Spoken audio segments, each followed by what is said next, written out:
Ta vie spirituelle, ce n'est pas ma vie spirituelle. Cet homme, s'il regardait les gens qui entouraient, qui décourageaient, il n'allait pas avoir la délivrance. Mais cet homme n'a pas regardé les gens qui décourageaient. Parce qu'il y a des gens dans nos vies qui cherchent à nous décourager. Tu cherches à prendre ta décision, mais ils sont là en train de te décourager. Ah, toi, vraiment, à l'église, là, ils ont toujours comme ça des programmes et des programmes, depuis qu'ils ont commencé. Mais est-ce que c'est leur problème, ton problème? Est-ce que quand tu souffres, tu dors dans ta chambre, tu pleures, ils sont là avec toi? L'Éternel te dit aujourd'hui, ouvre-toi. L'Éternel te dit, ouvre-toi. Donc, sois déconfiné. Prière que nous allons faire maintenant. Aujourd'hui, je suis venu seulement exhorter une personne. Parce que l'Éternel m'a parlé de déconfinement. Et j'aimerais que tout le monde dans le spirituel, que nous soyons déconfinés. Et si nous sommes déconfinés dans le physique aussi, on va être déconfinés. Donc ça veut dire qu'on va être libre. Donc quand tu es là, tu n'es pas encore déconfiné. Il ne faut pas commencer à chanter victoire. Nous sommes déconfinés. Canada est déconfiné. Canada est déconfiné, mais toi, tu n'es pas encore déconfiné. Les églises sont déconfinées, mais toi, tu n'es pas encore déconfiné. Ah, vraiment, ma soeur, tout va bien. Elle n'a pas de problème. Elle n'a pas de problème. Mais ton problème, c'est quoi? La Bible dit, nous a donné le pouvoir de marcher sur les serpents, sur les scorpions, et il dit, rien ne pourra nous nuire. Mais pourquoi toi, l'ennemi, continue à te confiner? L'Éternel nous dit qu'il nous a donné cette autorité de commencer à dominer sur les ténèbres. Comment est-ce que l'ennemi peut continuer à confiner ta vie, ta famille?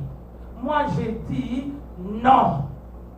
Il ne va plus jamais me confiner. C'est fini cette histoire de confinement démoniaque. C'est fini cette histoire de ténèbres.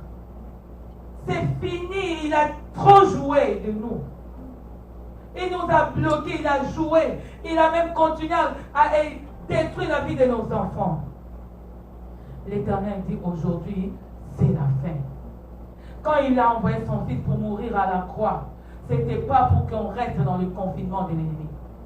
Quand il a envoyé Jésus-Christ de mourir à la croix, ce n'est pas pour rester dans les ténèbres. Mais pourquoi tu restes et tu demeures toujours dans les ténèbres? Pose-toi des questions. Ne pense pas qu'au Canada, qui va faire oublier les sorciers de ta famille, le problème que vous avez dans la famille. Non. Le problème familial, spirituel, même si tu vas, je ne sais pas, tu changes de pays, le problème là reste ce problème-là. Tant que tu ne règles pas ces problèmes dans le spirituel, ta vie va rester toujours la même. Si cet homme n'avait pas accepté,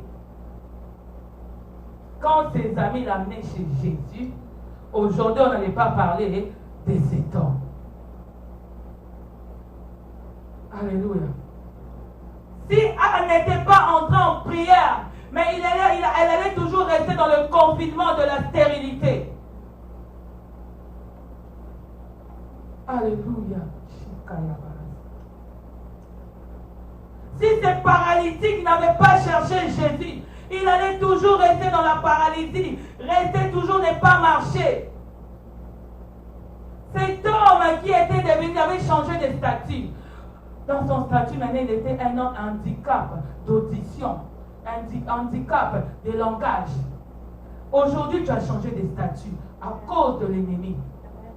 Aujourd'hui, tu as changé de statut. Au lieu qu'on t'appelle une femme mariée, une mère des enfants, et tu as beaucoup d'argent, mais on t'a donné les noms. Ah, celle-là, elle a toujours la pauvreté. Ah, elle a toujours dans les ténèbres. L'ennemi a changé ton nom, on a changé ton statut. Ce n'est pas le statut que l'Éternel t'a donné. L'Éternel t'a pas donné le statut que tu as aujourd'hui.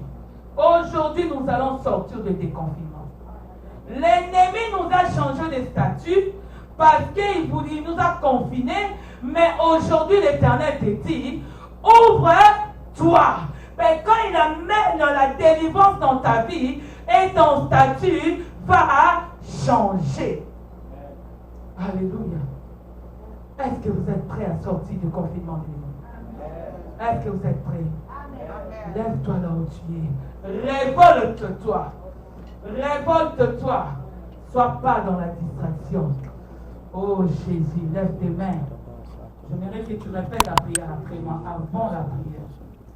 Seigneur,